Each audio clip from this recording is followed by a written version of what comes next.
Selamat pagi teman-teman.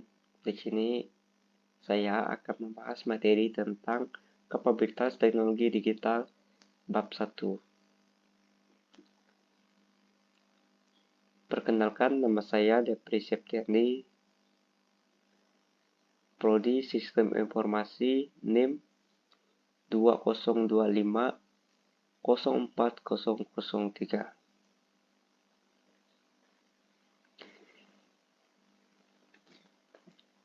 Nah, banyak orang berpikir di era digital hanya soal siapa yang punya gadget termah, padahal intinya bukan hanya di situ. Hari ini kita akan berbeda bagaimana teknologi menjadi kunci keunggulan kompetitif.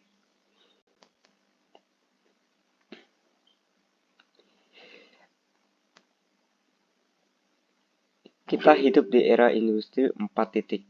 Di era ini, integrasi teknologi sudah masuk skala global. Perusahaan tidak punya pilihan lain, beradaptasi atau tertinggal. Tapi ada satu rahasia besar. Transformasi digital sering gagal bukan karena teknologinya jelek, tapi karena talenta digitalnya belum siap. Jadi, keberhasilan sangat bergantung pada kualitas manusianya, bukan sekedar mesinnya.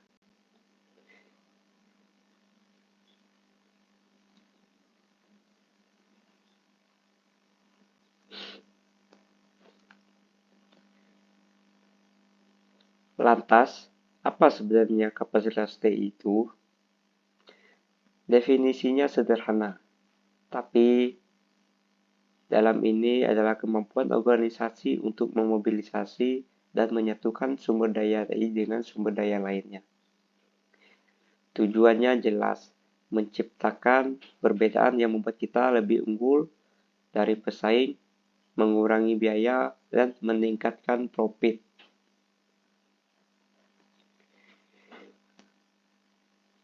Teori Recursive Based Vision R atau disebut disingkat RBP.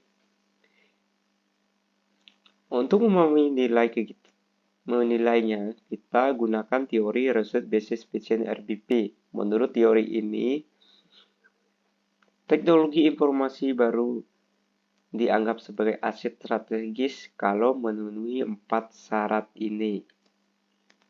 Pertama, valuable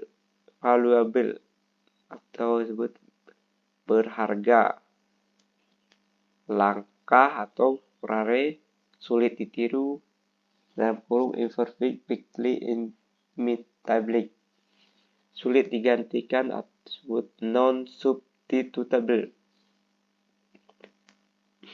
Jika TI di perusahaan kita memenuhi keempat, baru kita punya posisi kuat di pasar.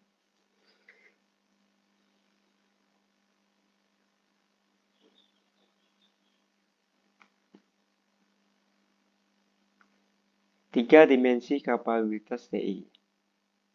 Kapasitas ini tidak berdiri sendiri. Menurut para ahli, ada 3 dimensi pembangunan. Pertama, literasi TI, seberapa paham karyawan kita menggunakan teknologi.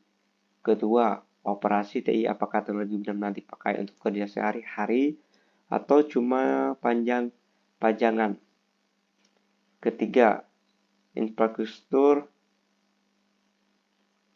yang mencakup perangkat keras, hardware, perangkat lunak, software, staf pendukung, dan alat untuk pengolah data. Langkah meningkatkan kapabilitas di era digital. Nah, itu tadi dari sisi perusahaan. Sekarang bagaimana dengan kita sebagai individu atau SDM agar tidak tergilas zaman? Kita harus adaptasi. Mulailah dengan menguasai bahasa asing untuk akses informasi.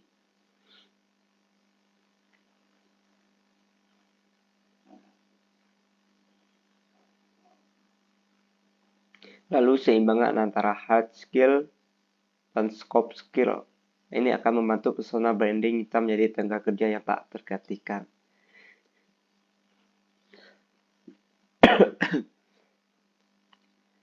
Kuasai keterampilan 4C. Critical thinking, berpikir kritis, creativity, kreativitas, communication, komunikasi, collaboration, kerja sama tim. Ingat, coba bisa begitu cepat, tapi robot sulit melakukan 4 hal ini dengan rasa empati.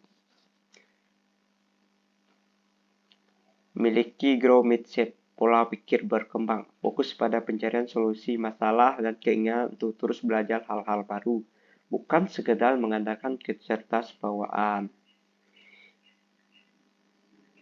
Semua skill tadi tidak akan berguna tanpa fondasi yang tepat, yaitu growth mindset atau pola pikir berkembang.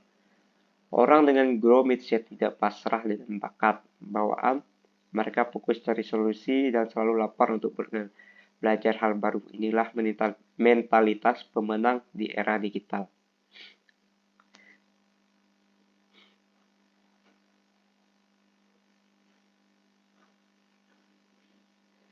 Kesimpulan, keberhasilan di era digital tidak hanya tentu oleh pemilik teknologi, tetapi oleh kemampuan mengelola teknologi tersebut, manajemen dan kesiapan SDM untuk mengembangkan keterampilan seperti 4C tadi dan bahasa asing yang harus kita kuasai agar tetap relevan dan kompetitif.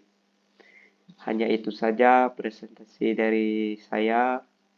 Saya akhiri. Terima kasih. Banyak orang berpikir